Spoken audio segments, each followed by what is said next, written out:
Baik, bismillahirrahmanirrahim. Assalamualaikum warahmatullahi wabarakatuh. Perkenalkan, nama saya Herviana dari program studi pendidikan agama Islam. Pada hari ini saya akan membawakan materi yang berjudul sumber belajar dan pusat sumber belajar. Yang pertama saya akan membahas tentang sumber belajar. Proses belajar bersifat individual dan kontekstual. Artinya, proses belajar terjadi dalam diri siswa sesuai dengan perkembangan di lingkungannya. Siswa seharusnya tidak hanya belajar dari guru atau pendidik, tetapi dapat pula belajar dari sumber belajar yang tersedia di lingkungannya. Oleh sebab itu, sumber belajar adalah suatu sistem yang terdiri atas sekumpulan bahan atau situasi yang diciptakan dengan sengaja dan dibuat agar memungkinkan siswa belajar secara individual. Adapun menurut Asosiasi Teknologi Komunikasi Pendidikan, sumber belajar meliputi semua sumber baik berupa data, orang atau benda yang dapat digunakan untuk memberikan fasilitas atau kemudahan belajar bagi siswa. Adapun pengertian sumber belajar menurut beberapa ahli, yaitu yang pertama menurut Sujana dan Rifai, berpendapat bahwa sumber belajar merupakan segala daya yang dapat dimanfaatkan guna memberikan kemudahan kepada seseorang dalam belajarnya. Yang kedua, Anita mengutarakan pernyataan yang hampir mirip dengan Sujana dan Rifai bahwa sumber belajar merupakan segala sesuatu yang dapat digunakan untuk memfasilitasi kegiatan belajar. Yang ketiga itu menurut Yusuf, sumber belajar merupakan segala jenis media benda, data, fakta, ide, orang, dan lain-lain yang dapat mempermudah terjadinya proses belajar bagi siswa. Itulah yang disebut dengan sumber belajar. Menurut Wina Sanjaya, sumber belajar adalah segala sesuatu yang dapat dimanfaatkan oleh siswa untuk mempelajari bahan dan pengalaman belajar sesuai dengan tujuan yang hendak dicapai.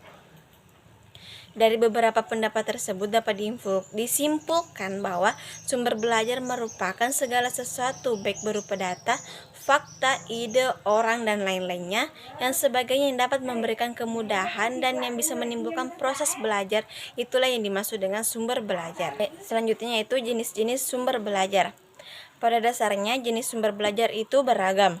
Secara umum dapat dibedakan bahwa menurut tipe atau asal-usulnya. Seperti yang disebutkan oleh Warsita bahwa jenis sumber belajar dapat dibedakan menjadi dua macam, yaitu yang pertama learning research by design atau sumber belajar yang dirancang. Merupakan sumber belajar yang secara sengaja direncanakan dan dibuat untuk mencapai tujuan pembelajaran tertentu. Contohnya buku paket, LKS, modul. Yang kedua yaitu learning research by utilization. Berarti sumber belajar yang dimanfaatkan merupakan segala sesuatu yang di sekitar kita yang dapat dimanfaatkan untuk keperluan belajar. Contohnya surat kabar, siaran televisi, museum, kebun binatang, masjid, dan lain-lain. Dalam buku Instructional Technology The Definition and Domains membedakan 6 jenis sumber belajar yang dapat digunakan dalam proses belajar, yaitu yang pertama pesan atau message. Pesan merupakan sumber belajar yang meliputi pesan formal, yaitu pesan yang dikeluarkan oleh lembaga resmi seperti pemerintah atau pesan yang disampaikan oleh guru dalam situasi pembelajaran. Pesan-pesan ini selain disampaikan secara lisan juga dapat dalam bentuk dokumen seperti kurikulum, peraturan pemerintah, perendangan GBPP, silabus, satuan pembelajaran, dan sebagainya. Pesan non-formal yaitu pesan yang ada di lingkungan masyarakat luas yang dapat digunakan sebagai bahan pembelajaran, misalnya cerita rakyat, ceramah, daulat tokoh-tokoh masyarakat. Selanjutnya yaitu orang atau people. Semua orang pada dasarnya dapat berperan sebagai sumber belajar secara umum. Dapat dibedakan menjadi dua kelompok, yaitu yang pertama kelompok orang yang didesain khusus sebagai sumber belajar, utama yang dididik secara profesional untuk mengajar seperti guru, konselor, instruktur, dan widyaswara, termasuk kepala sekolah, laboran, teknisi sumber belajar. Kelompok yang kedua adalah orang yang memiliki profesi selain tenaga yang berada di lingkungan pendidikan dan profesinya tidak terbatas. Selanjutnya yaitu bahan atau materials. Bahan merupakan suatu format yang digunakan untuk menyimpan pesan pembelajaran, seperti buku paket, buku teks, modul, dan lain-lain. Jenis selanjutnya yaitu alat atau device.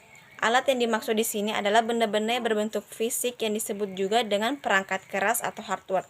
Alat ini berfungsi untuk menyajikan bahan-bahan pada butir 3 di atas. Di dalamnya mencakup multimedia proyektor, slide proyektor, dan lain-lain. Selanjutnya yaitu teknik. Teknik yang dimaksud di sini adalah cara atau prosedur yang digunakan orang dalam memberikan pembelajaran guna mencapai tujuan pembelajaran. Di dalamnya mencakup ceramah, permainan atau simulasi, tanya jawab, sosiodrama, dan sebagainya. Selanjutnya yaitu latar atau setting. Latar atau lingkungan yang berada di dalam sekolah maupun lingkungan yang berada di luar sekolah, baik berupa sengaja dirancang maupun tidak secara khusus disiapkan untuk pembelajaran, termasuk di dalamnya adalah pengaturan ruang, pencahayaan, ruang kelas, perpustakaan, laboratorium, tempat workshop, halaman sekolah, dan lain-lainnya. Selanjutnya itu pusat sumber belajar.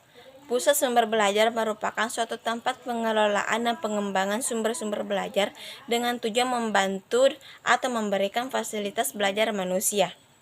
Menurut Tucker, sumber belajar merupakan pusat yang disebut dengan istilah media center adalah suatu departemen yang memberikan fasilitas pendidikan, latihan, dan pengenalan melalui produksi bahan media. Penyajian program-program video, pembuatan katalog, dan pemanfaatan layanan sumber-sumber belajar pada perpustakaan. Dari definisi di atas dapat disimpulkan bahwa pusat sumber belajar merupakan yang mempunyai tujuan membantu manusia belajar, memuat berbagai fungsi, dan juga yang merupakan sebuah organisasi yang di dalamnya harus ada direktur, pimpinan pusat sumber belajar, dan staf lainnya yang diperkirakan sesuai dengan PSB yang hendak diwujudkan. Baik, itulah materi yang sempat saya sampaikan. Segala kekurangan mohon dimaafkan. Saya akhiri dengan ucapan Assalamualaikum warahmatullahi wabarakatuh.